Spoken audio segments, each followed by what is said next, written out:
following all of this, and I know at the time you were trying to get answers because it was such a chaotic scene. What more do we know now, one day later?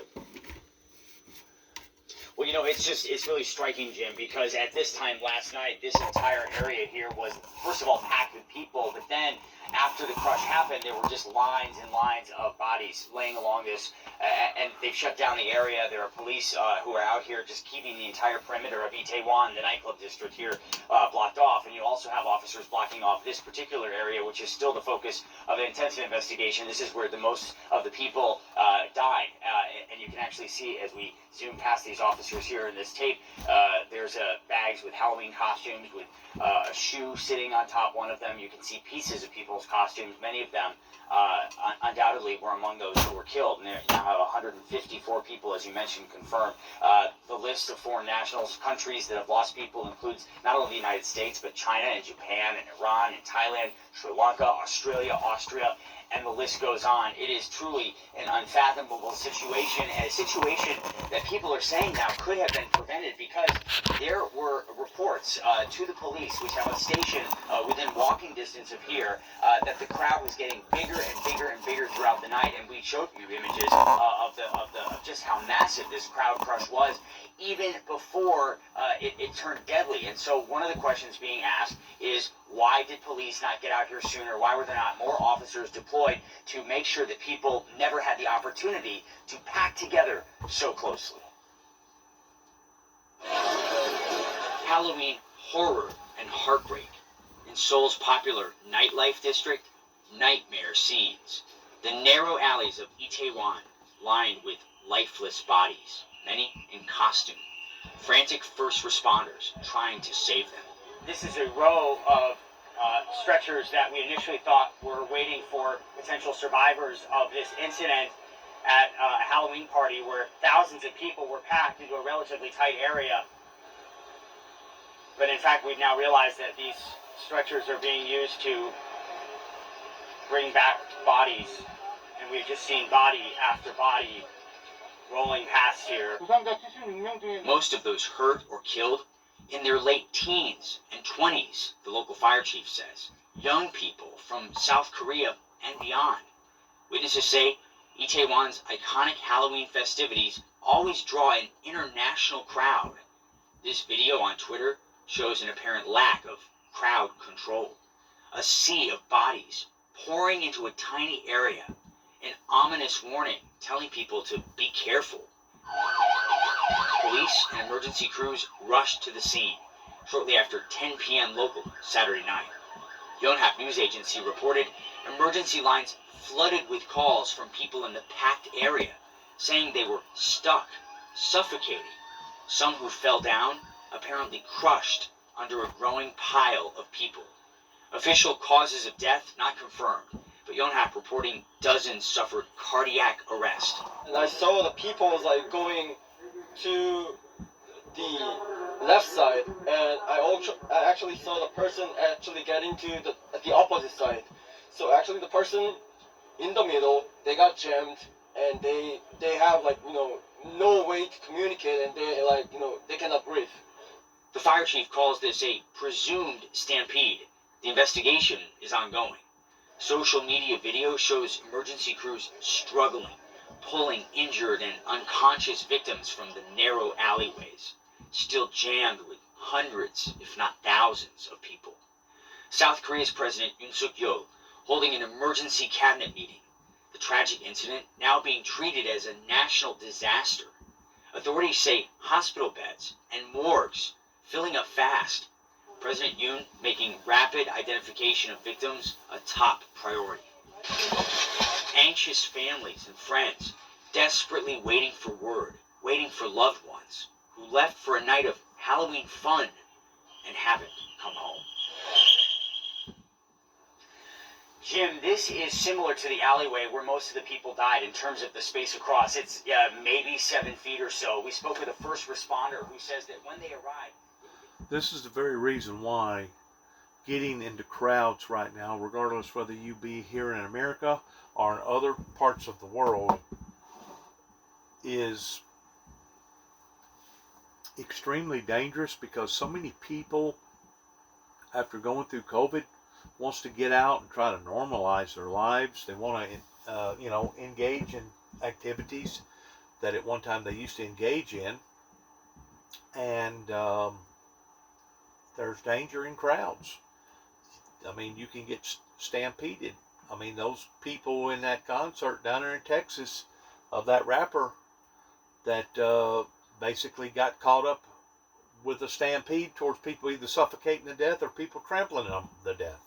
It's very, very dangerous, especially this time throughout all the holiday festivities that's fixing to be around the corner, because people's opinions change, people's attitudes change, and the same people that you thought was this way 2 years ago or 3 years ago may be completely, totally different today. And because people had such of a tendency towards wigging out, freaking out, snapping, it's really, really bad.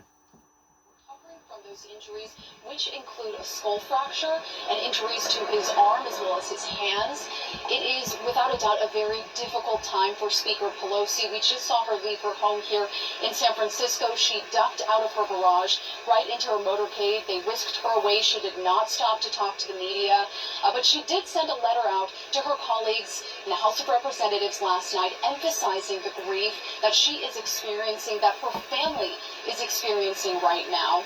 Representative Kevin McCarthy, who's the minority leader of the House and also is a representative from California, putting aside their differences this morning on Fox News, emphasizing his support for the Pelosi family, as well as condemning this attack. Let me be perfectly clear. Violence or threat of violence has no place in our society. What happened to Paul Pelosi is wrong. Having heard it, I reached out and called the speaker. She was on a plane back for her husband, so we were able to communicate by text. She did say that the surgery went well. I wanted to convey that our thoughts and prayers were with her and her family and with Paul, and we hope for him a speedy recovery, and that we're able to stop this crime across our country. Of course, this person seems deranged, and others. Suspect David DePappy is expected to be charged with multiple felonies tomorrow and is expected to be arraigned on Tuesday. All right, Veronica, thank you very much. And joining me now is CNN national security analyst Juliet Kayyem. Juliet, what do you make of these new details that the suspect had duct tape and zip ties on him as he was there at the Pelosi property? I mean, it's just chilling. Yeah, it's chilling, and it's reminiscent of January 6th. This is the performative nature of the political violence that we're seeing now. It's you saw it with Governor Whitmer in Michigan. It is capturing, hog-tying publicness of the violence, and so this is just exactly what we saw on January 6th. And so, as we know, the suspect was very much radicalized by the political discourse of the January 6th apparatus and those who would not apologize for it, and began to become radicalized, at least from the social media reports, so that he mimicked the January 6th attack to go after the person. We always talk about, of course, Paul Pelosi was the victim. The person he was looking for was Nancy Pelosi. She's second in line for the presidency, and every intention, it seems like, between a hammer and hog ties and everything else to cause great bodily harm, if not death. And Juliet, I want to talk about your tweet responding to Elon Musk. And just to set this up for our viewers, Elon Musk is now the new owner of Twitter. He appears to have deleted a tweet that was spreading a baseless conspiracy theory about what happened to Paul Pelosi. Musk initially tweeted that there was a tiny possibility that something else occurred. The fact that he deleted the tweet speaks volumes. You wrote that the tiny possibility, quoting him, of a counter-narrative for Paul Pelosi attack being pushed by Elon Musk is not because he believes it, but to create a storyline that does not implicate those who have embraced violence. Just like the attack, it comes from the January 6th playbook. What do you mean by all that? Well, I basically mean that those who have been for years inciting violence, nurturing it, and even not condemning it, the violence that is coming from the very small sliver, but nonetheless the MAGA world, one supported by Trump, nurtured by Trump, directed by Trump, who could be the leader, the presidential nominee for that party. The failure to condemn it did not mean it went away. It meant that it grew. And so what happens now is that when the inevitable happens, you go after Nancy Pelosi, who is a hated figure in the right-wing blogosphere. When the inevitable comes true, they have to claim plausible deniability. And the only way that they can do that, because they've been nurturing and the violence, is to create a counter narrative. So January 6th, they had they're just terrorists, or they weren't armed, or they had nothing to do with the White House. All of those lies we know not to be true. And now this counter narrative, there's a number, they're disgusting, and they are inconsistent with clearly what the San Francisco police department is saying. So for people who are looking at it, just, the police department has said exactly what this is. He broke in and he was looking for Nancy. Where is Nancy? That's pretty clear. Right, and it gives people an excuse to believe lies and not look in the mirror and do some self-examination. Yeah, I think what was interesting, you played the Kevin McCarthy clip, and I'm glad he reached out to her, and these are...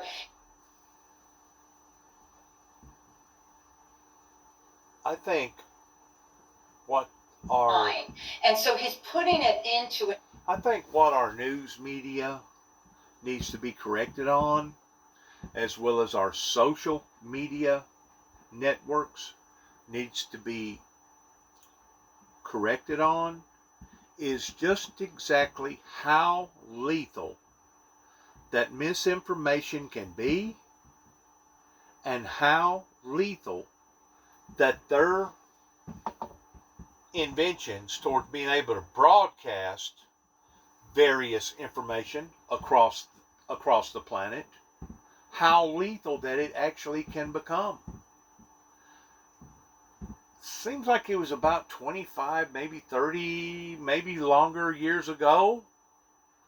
Just to give you an example, there was a movie that come out, I think it was on ABC, may have been one of the other major networks, about burning the bed of this woman that had went through absolute hell pertaining to her husband, and she could not get assistance, she could not get any help, and basically she sewed him up in his sheets, and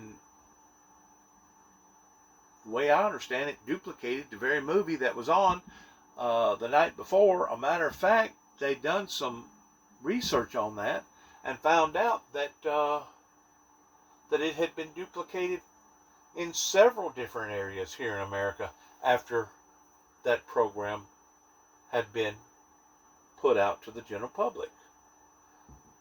What social media don't realize is that they're dealing with a lit fuse, that anything that they say can be scrutinized, anything that they say can be demonized, anything that they say can either be supported or rejected by either one or more or various groups, not only here in America anymore, but all over the world.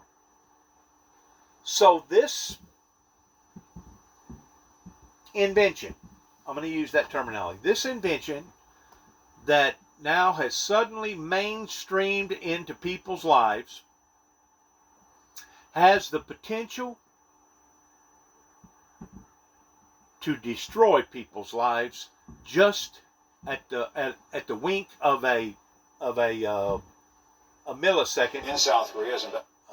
Towards how many people can be affected off of phony, fake, about what else the suspect brought with him as he shouted, "Where's Nancy?" phony, fake information that can be put out there. And of all people that should have been aware of this, it should have been Donald J. Trump or other newscasting agencies that get out there and put out false information. Nothing's being done about But it. they You get out know, here, you need to disperse. they know the power in and of TV, and they know the power of satellite and internet. And if anybody should have had extra security pertaining to what all's been said and how it's been said pertaining to January the 6th, Suspect also. I kind of feel like that it was gross negligence upon these people's behalf. Meantime, CNN has exclusively learned new details about the suspect who attacked House Speaker Nancy Pelosi's husband with a hammer. In a way, it's kind of gross negligence upon their own behalf, because, I mean, you're talking about some wealthy people, number one. Number two, you're talking about people that's already been in the spotlight. Number three, you're talking about people that's been involved with January the 6th from one end to the other. And why would you not think that people like this is going to be soft targets? Why would you not think that? That's like thinking that schools ain't going to be a target towards some maniac coming in there and basically leading the sheep to slaughter towards going in there with a assault rifle or whatever and killing a bunch of innocent people.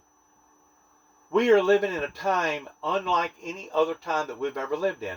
And whenever I make the remarks that it couldn't have happened to a better group of people, it actually saddens my heart. It breaks my heart to see all this occur.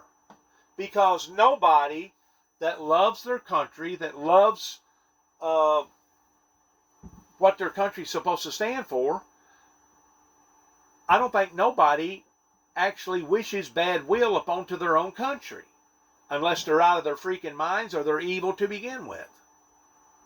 I've never said that I wish that this would have occurred in any form or fashion. The only thing that I can say is that since it has occurred, me going all the way back into the early 80s and the late 80s with the Reagan administration, I can now look back and say, well, you know what? They brought it upon themselves, and it couldn't have happened to a better group of people. All this chaos, all this evil, all this wickedness, all this stuff going on, it's because things was not properly handled in the late 80s that has now jeopardized our safety and put us where we are today. And it's not just the political figures that are basically being targeted, but it's anybody that actually stands up for the will of goodwill, regardless whether it be in a religious sense or just somebody. Let's say you wanted to open up a charity, and you wanted to help a bunch of people out, and you wanted to start a cooking kitchen, and you started wanting to feed a bunch of people. I guarantee you, there's going to be people that's going to object to you doing that. And there's going to be people that are going to try to stop you from doing that if they can. Why? Because their whole demeanor is out to kill, steal, and destroy. That's why. You would think, why did anybody kill one of the leaders that sung about peace and utopia and love pertaining to the Beatles? But that occurred. Why would anybody have wanted to assassinate a minister pertaining to Martin Luther King on a balcony down in Memphis, Tennessee? Because most of his messages, if you listen to them very carefully, was around the messages of the Bible. I'm telling you, there has been something released in and onto this planet, basically beginning in the 60s, that the only thing that I can say is, according to the patterns, it's growing drastically worse, and the more radicalized that the people become, the more radicalized that our forces of nature become. And until we get a handle on this, in a spiritual sense, we're only going to see more grief and more despair in innocent people's lives. Just like all them people that just recently died of a stampede. I mean, this isn't the first time that occurrences like that has happened. I had a cousin, Joanne, on my mother's side, a couple years ago, 2 or 3 years ago. I think it was right before COVID hit. They had some sort of a New Year's Eve party planned. And the guy had recently bought the house. He thought the house was all uppity up, paid good money for the house, and he had an outdoor deck that was basically on a 2-story house that when the pillars, the 6x6 or 4x4, whatever it was built out of, pillars that kept the deck up, he thought that everything was in top-notch shape to the point that there was a big party. And in total, there was about 40 people on this one deck, out there drinking and eating pie and just talking and chit-chatting, when all of a sudden half of it broke loose, and it fell, and it broke arms and broke legs, and it didn't dismember bodily parts, but it almost did. But it injured a great deal of people. That just so happens my cousin was on the side of the deck that it didn't cave in, but because they didn't know that the builder had designed the water dismount that come off the roof to the point that it was coming directly onto the structure of the deck that was tied into the house, it rotted and weakened the wood. It rotted and weakened the wood. There was no way for this owner to have known that. So what's your point? My point is this: be extremely, extremely careful around crowds, and it doesn't matter if it's Halloween crowds, it doesn't matter if it's Thanksgiving crowds, it doesn't matter if it's ball game crowds, it doesn't matter if it's New Year's Eve crowds, because wickedness is abounding here upon to the planet in ways absolutely unimaginable. We just seen a while ago where some bridge fell in and killed 40 or 50 people. I think it was over in India. Once more, that's related around that deck that too many people was on it at the same time, and the structure had been weakened. I mean, people thinks that we're just going to be able to pick up, wake up, just like a switch going off, and all of a sudden we're going to be able to go right back into our normal everyday lives like we did before COVID ever hit, pre-COVID. And I got news for you. That is as far away from the truth as you can ever begin to imagine. We are living in times unlike any other times. And whenever the Bible talks about perilous times in the last days, it's not just emphasizing upon one country, and it's not just emphasizing upon one event. It's emphasizing upon all the events on all the continents all over the world, that in these last days, perilous, perilous times will in fact come. This South Korea deal with the 150 some odd people that died of basically a stampede, putting too many people together at one place, that in and of itself should be a violation of whoever that the authority figures was at that time that was in charge of safety. Should be held questionable towards how come that they didn't do the proper and right things in preventing those crowds of ever getting that thick and that massive to begin with. Of course, we look at our own events, like let's say the dropping of the ball of New Year's Eve night. They claim at any given time there's like 2 million people that come together and celebrating just in New York City alone towards wanting to be a part of something big.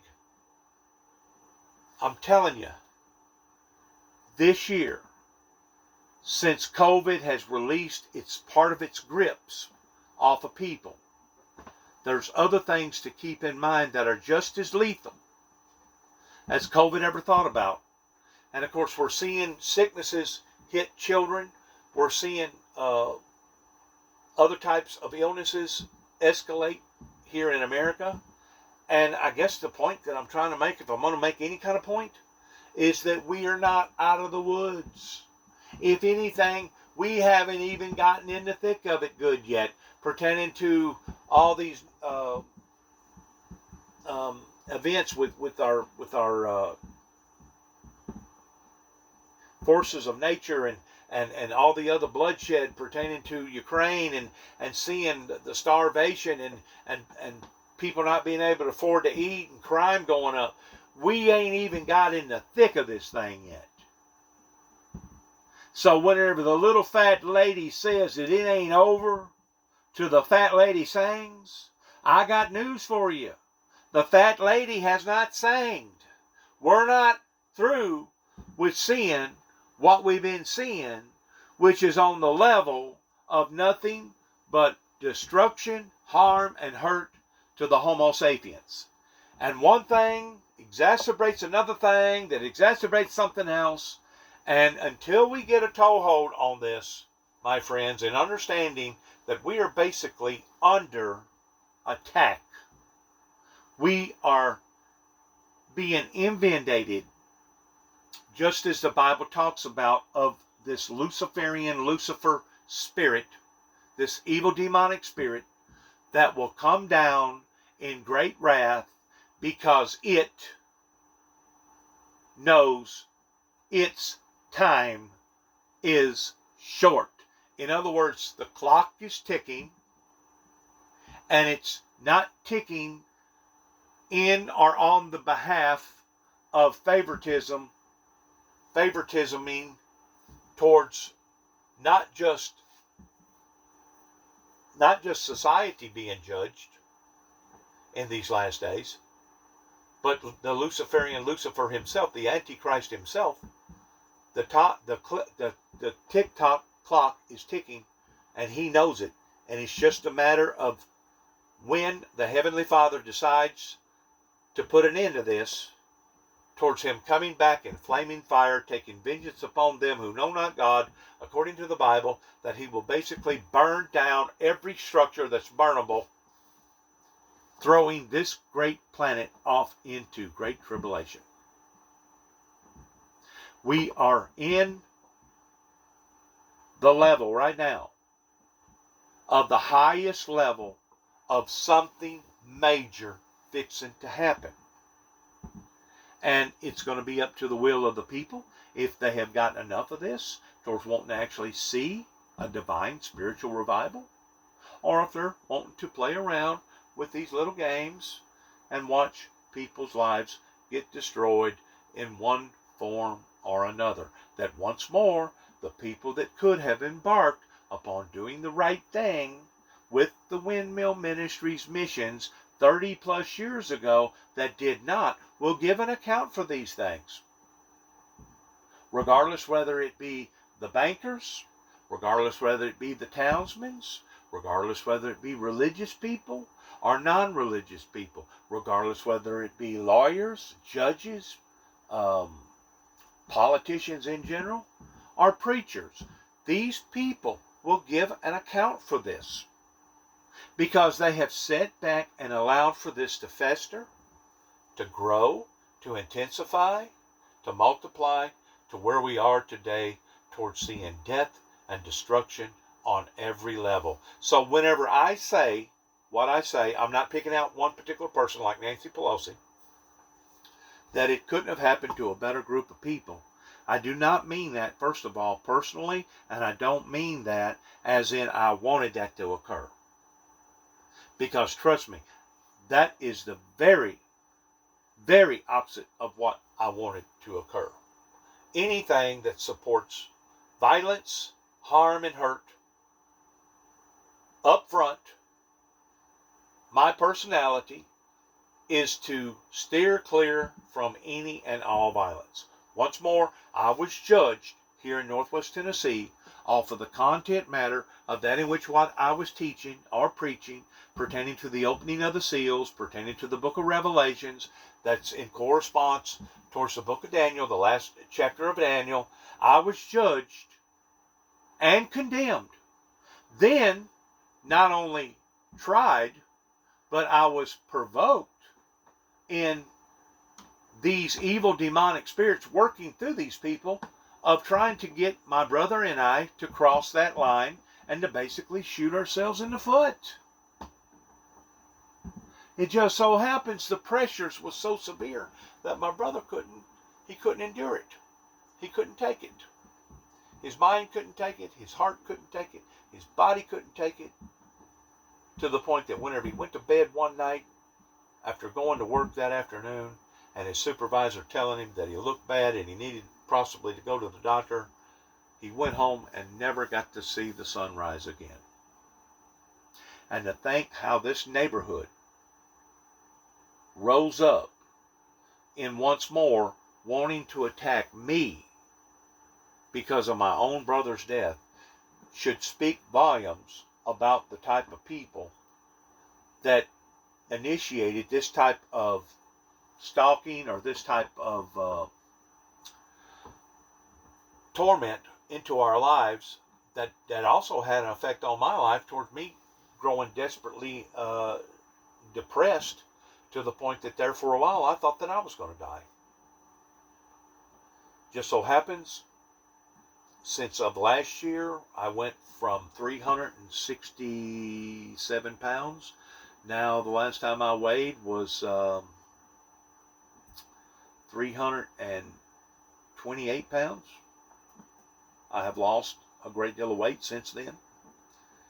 My son actually helped put me on a road of recovery towards taking a prescription drug that has helped me tremendously in getting me out of that state of depression and getting me off my couch and off of my bed per se and getting me up to where if I don't do nothing else, I set up and do a lot of tech work rather than just lay in bed and turn into nothing but a big blob. I have started to recuperate from this catastrophe that Satan wanted to bring into my life towards the destruction of the founder of the Windmill Ministries, because once more, this entity, this evil entity, did not want me to fulfill my calling, and it was willing to do just about anything to have stopped me, even at the expense of it taking its own survivalist victims and causing them themselves to either die of heart attacks, strokes, aneurysms, or whatever. That's how bad it was. And you don't really realize that you got an enemy until your enemy is willing to actually sacrifice himself so that he can get at you. And the first thing you think of is suicide bombers. Well, there's all kinds of ways that a person can try to bring destruction into another person's life other than pulling the detonator cord on a suicide vest. They can try to drive that person into a state of madness. They can try to drive that person into a state of suicide. They can try to drive that person into a state where that person basically feels like that there's no other alternative other than to take either their own life or try to take the people's lives that's trying to initiate this type of damage to them. And you know, I guarantee you, if I was to corner all these families up in this particular area that took a part in this, probably wouldn't a third of them remember per se what was said, how it was said, why it was said, and when it was said. You know why? Because the Luciferian Lucifer, the Antichrist spirit, has a tendency towards wanting to take events and erase them as if they never occurred. And the reason why I know this is because I went back to an old employer over in Huntington, Tennessee, that previous to this last time that I went over there, he was so ill-willed about me to the point that he didn't even want to look at me. He didn't even want to acknowledge that I was even around him.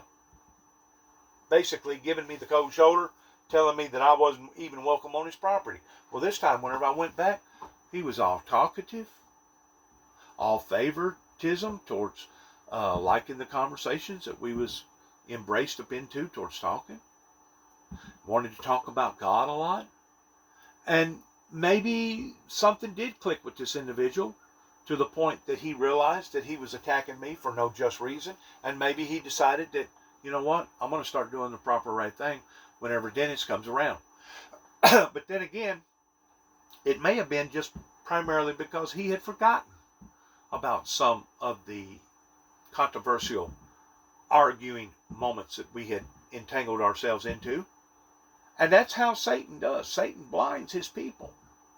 He puts people in a state of blindness to the point that they can no longer remember some of the things that was either said or done. And maybe that's as much of a cursing as it is a blessing to me, because of me having such of a good memory of remembering all the way back into childhood whenever I was only basically 2 or 3 years old. There's nothing wrong with my long-term memory. I got to brush up a lot of times on my short-term memory, like if somebody tells me their name whenever I first meet them. If I don't grind that, if I don't really cultivate that in my head, this is Bob, this is Bob, this is Bob, this is Katrina, this is Sally, this is whoever. Short-term memory, I have a problem in remembering that because I haven't cultivated in how to remember the short-term memory. I'll give you an example. I've talked to many different psychiatrists in a lifetime, and a lot of them would tell you before they ever start questioning you, I've got 3 things that I want you to remember: shoes, orange, and a dog. And he'll get to questioning you about all these other questions. Where was you born? How do you feel? Do you this? Do you that? And then after he asks you about 30 questions, he'll pop another question. Now, what was it you were supposed to remember? Shoes, orange,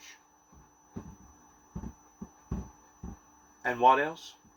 You see, I've done already forgotten what I was even questioning myself about, because I don't have a good short-term memory. And until you cultivate that in reading and writing and putting more emphasis upon the things that are current versus the things that have past tensively happened, you're probably going to be struggling with myself towards remembering things that just occurred less than 60 seconds ago. And if anything, a psychiatrist, if they make any kind of determination by asking you these 3 questions before they ask you the other 100, and then you come back to the original 3 questions, now what was it that you were supposed to have remembered? Shoes, orange, box, whatever, you know. If anything, what they have determined is that you do not have a good remembrance span on short-term memory. Nothing wrong with my long-term memory. Like I said, I can remember events that I was involved in going all the way up into Chicago, Illinois, Antioch, Illinois. Nothing at all wrong with my long-term memory. And I guess the reason why that my short-term memory isn't as good as what it ought to be is because I've never cultivated it. And that's something that I do need to work on. But getting back to Nancy Pelosi, and getting back to the statements that I have made about what has recently happened to her husband in ending of this conversation, I do not wish for harm and hurt to come upon nobody. My whole primary message was a message of love, peace, and grace coming out of the book of Revelations. It just so happens the subject matter that I was teaching on does promote violence, hostility, and the wrath of the Almighty God towards the destruction of humanity in the book of Revelations in the King James Version Bible. Once more, I didn't write that Bible. Once more, these are not my desires towards mankind. I would rather everybody live in peace and harmony, and everybody get along and everybody be prosperous. But obviously, this is not what they wanted. They didn't want to support that. They'd rather have looked at the negative part of the prophecy in Revelations chapter 6 verses 3 and 4 of the opening of the red horse. They rather have looked at the negative images rather than looking at the positive images. I've always wanted to look at the positive of the glass being half full rather than half empty. That in order to take peace from the earth, there has to be peace upon the earth to take.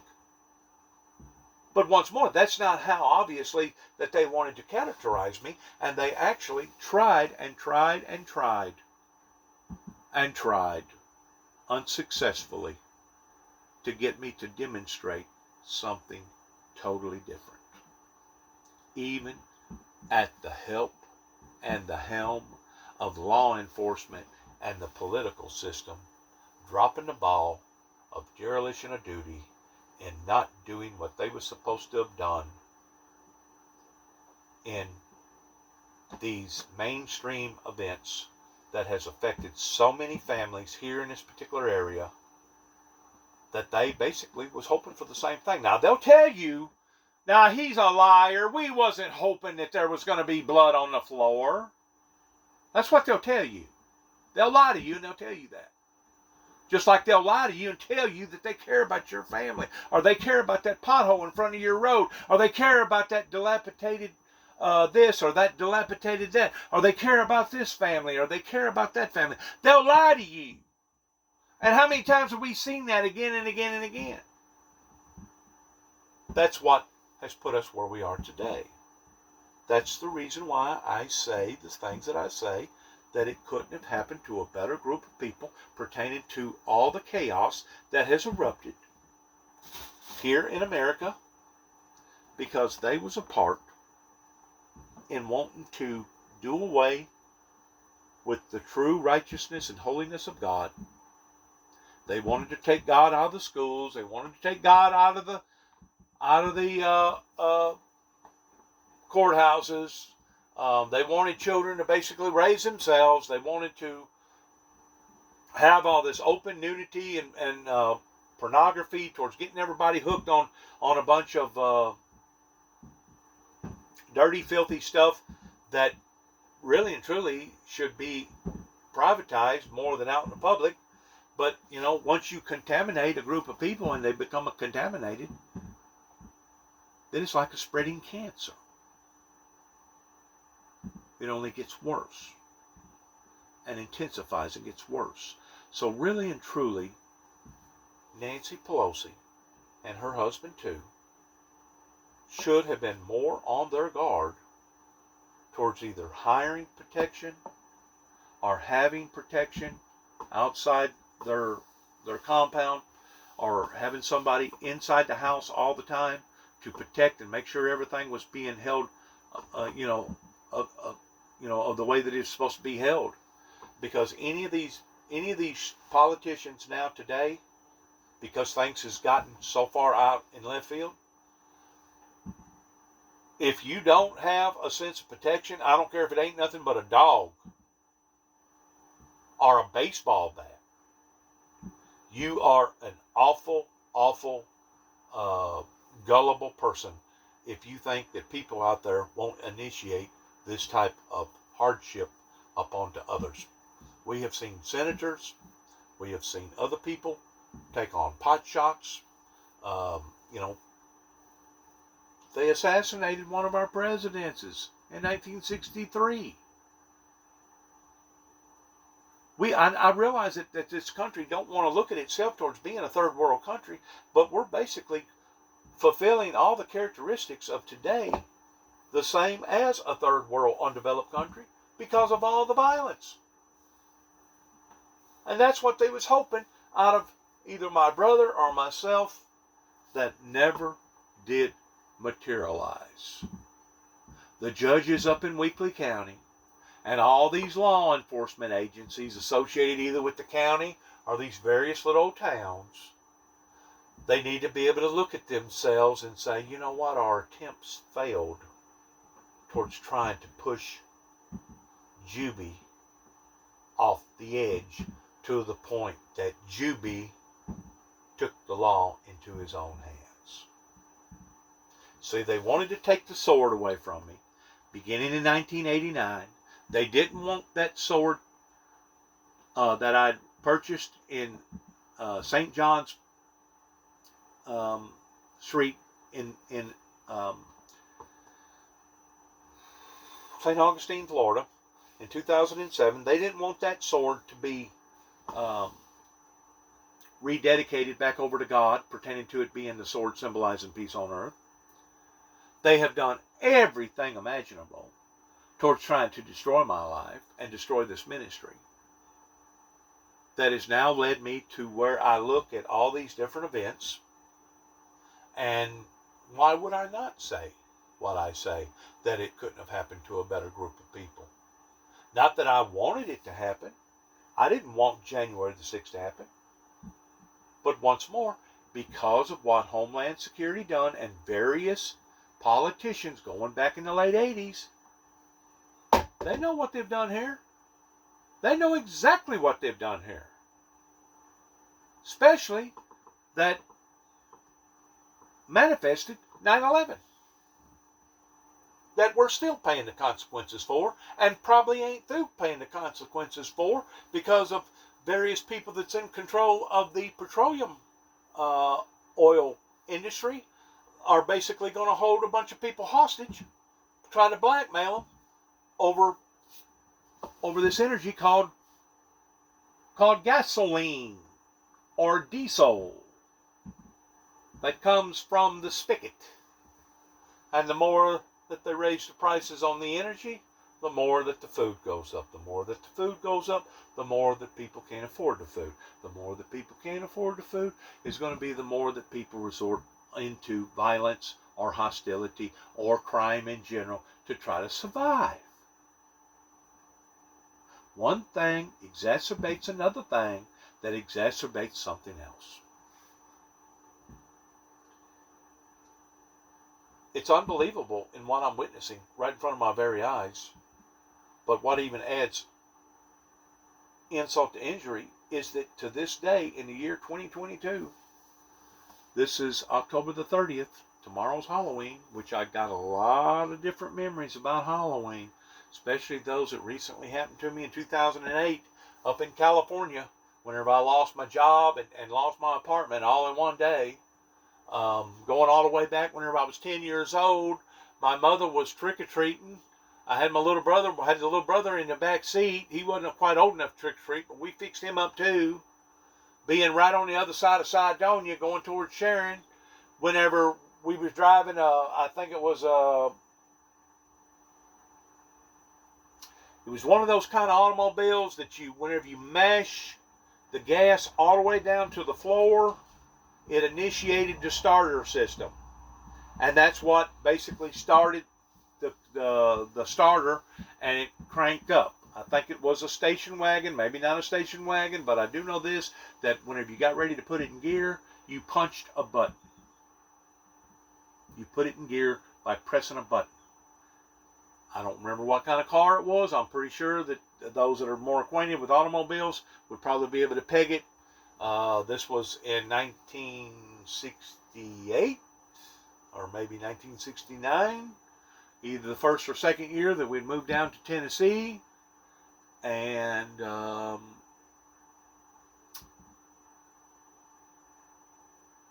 some drunk come through Cydonia and didn't even begin to slow down and run right into the back end of our automobile that basically completely, totally annihilated his car. It's lucky that he didn't get badly hurt, and it's lucky that none of us got badly hurt. It did crinkle both quarter panels and done a number on the back end.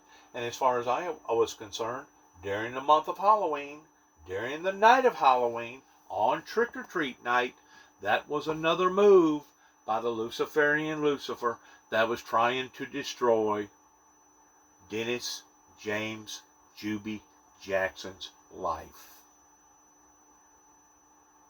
And I've seen these attempts again and again and again. And unless you are very, very spiritual in being spiritually discerned, whenever you listen to this, it's going to go through one ear and out the other, because you're going to swing at it and miss it by 3 foot.